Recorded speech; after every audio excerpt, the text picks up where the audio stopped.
Prince Andrew is deeply depressed on the disgraced Duke is totally lost without a royal life. Prince Andrew is set to watch from the sidelines for the second year in a row as his fellow Garter Knights parade today on the grounds of Windsor Castle. Welcome to Royal Pancakes. Please don't forget to subscribe and hit the notifications bell, so you don't miss any detail about the British royal family. Although the Duke was allowed to wear his garter robes to the coronation last month, the monarch considered the colourful procession a step too far for the fickle former prince. Ingrid Seward, editor-in-chief of Majesty magazine, believes the decision would be a major setback for Andrew, who was otherwise slowly reintegrated into the company. Seward told GB News, "Remember, he's never known anything else except military and royal, and he's not maladaptive, he's unlovable, and so he hasn't been able to find anything else in his life so far as we know. So he's really in a gilded cage, really unable to do anything. He never apologized to these women, and I don't think he understands what he did.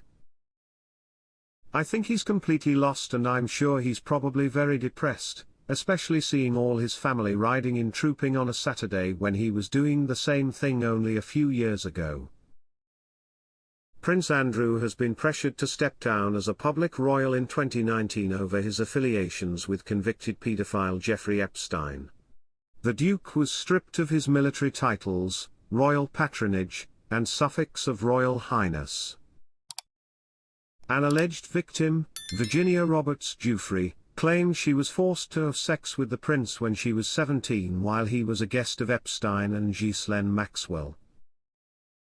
Andrew denied the allegations and reached an out-of-court settlement with Giuffre in February last year that did not include any admission of guilt. As the fallout from the settlement continues, Prince Andrew was banned from the festivities last year, although he was allowed to attend the opening ceremony and lunch. So last minute was the call to withdraw the prince from the procession that the order of service was already printed, and Andrew was included alongside Prince Edward and his nephew Prince William in the parade. In a show of unity, Andrew appeared alongside the royal family at a church service on Christmas Day at Sandringham and again at Windsor on Easter Sunday. Edward III established the Order of the Garter in 1348 to recognise contributions to the public service. There are 24 knights and ladies in the order, with King Charles adding 2 more members of the Garter for St. George's Day.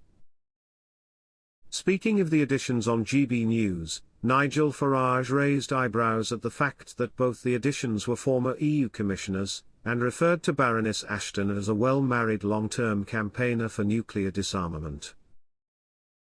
Prince William and Princess Kate joined King Charles for a historic royal event, but Prince Andrew stayed out of the way for the proceedings. Prince Andrew was not allowed to join the procession but did attend the luncheon due to his role as the Royal Knight's companion. What do you think about Prince Andrew's situation?